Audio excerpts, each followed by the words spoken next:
Hello friends, welcome back to this channel. दोस्तों, इस video में हम सिंटेक्स इंडस्ट्रीज़ के लिए कुछ बातचीत करेंगे, लेकिन उससे पहले आप लोगों से रिक्वेस्ट करना चाहूँगा, अगर आप चैनल को फर्स्ट टाइम देख रहे हैं फिनांस मार्केट को, सब्सक्राइब करके बेल आइकन को हिट कर लीजिए ताकि दोस्तों आपको आने वाले समय में हर वीडियोस की नोटिफिकेशन मिलती रहे और आप सबसे पहले उसे देख पाएंगे। दूसरी चीज़, अगर आप डीमेट या ट्रेडिंग अकाउंट ओपन कराना चाहते हैं, डिस्क्रिप्शन बॉक्स में उसके लिए भी लिंक ड्रॉप किया गया है।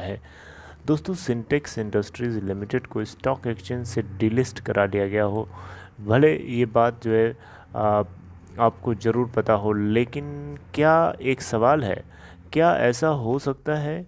क्या आलोक इंडस्ट्रीज़ की तरह सिंटेक्स इंडस्ट्रीज़ को वापस रिलिस्ट किया जा सकता है? क्या इसकी गुंजाइश है? इसी के ऊपर हम चर्चा करेंगे। दोस्तों, आपको बताना चाहूँगा, आलोक इंडस्ट्रीज़ लिमिटेड भी टेक्सटाइल कंपनी थी और सिंटेक्स इंडस्ट्रीज़ लिमिटेड भी टेक्सटाइल कंपनी है। काफ़ी सिमिलैरिटी है दोनों में, और सिंटेक्स इंडस्ट्रीज़ लिमिटेड को भी रिलायंस ने ही एक्वायर किया है अपने एक कंसोर्टियम मेंबर के साथ, यानी अपने एक पार्टनर के साथ, एकर के साथ। राइट। तो अब दोस्तों, यहाँ पे सवाल उठता है कि क्या सिंटेक्स इंडस्ट्रीज़ को भी आलोक इंडस्ट्री की तरह रीलिस्ट किया जा सकता है? क्योंकि जब आलोक को डीलिस्ट किया गया था स्टॉक एक्सचेंज से, उस समय बहुत से लोगों ने अपने होप को, आशा को खो दिया था। राइट। इस उम्मीद में, इस मतलब विश्वास के साथ खो दिया था कि अब तो इसको वापस रिलिस्ट नहीं किया जाएगा, लेकिन हुआ इसका ठीक उल्टा। आलोक इंडस्ट्रीज लिमिटेड को जब रिलायंस ने एक्वायर किया जेएम फाइनेंशियल्स के साथ, तो उस कंपनी को वापस स्टॉक एक्सचेंज के ऊपर रिलिस्ट किया गया। तो अब यहाँ पे सिंटेक्स इंडस्ट्रीज़ के शेयर होल्डर्स को जब ये बात पता चली कि इसके शेयर कैपिटल को ज़ीरो कर दिया जाएगा, उस दिन से इस कंपनी के स्टॉक प्राइस में लोअर सर्किट लगना शुरू हो गया था। राइट।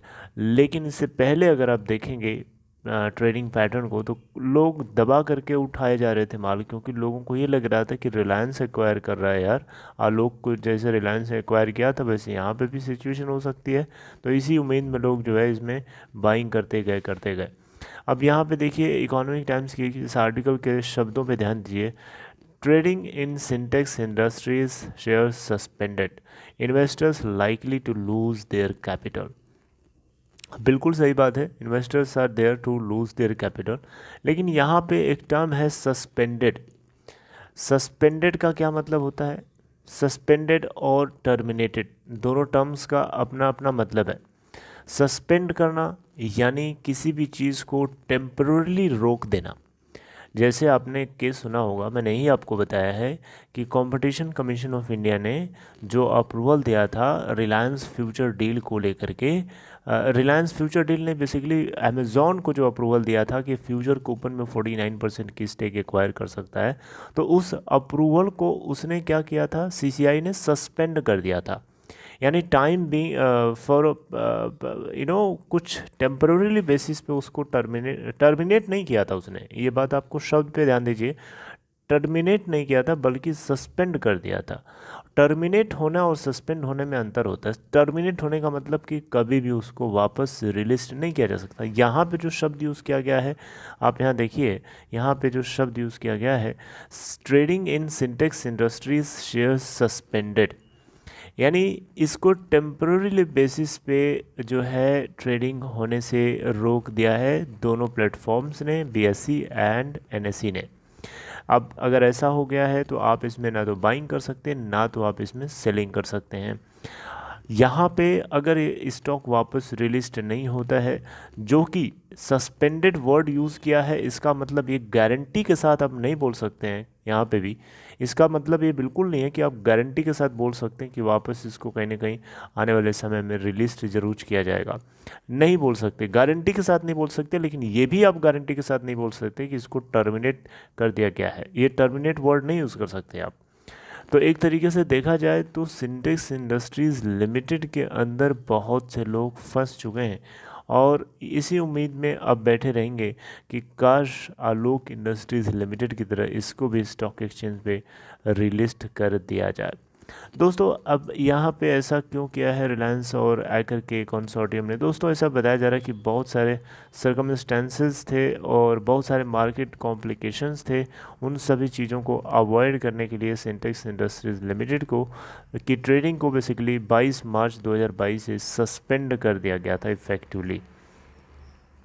अब देखना होगा कि आगे क्या होता है, क्योंकि कोई डेवलपमेंट होगा तो मैं आपसे ज़रूर डिस्कस करूंगा, लेकिन आप लोगों से यही कहूंगा कि आप जो है अब जो होना था हो गया।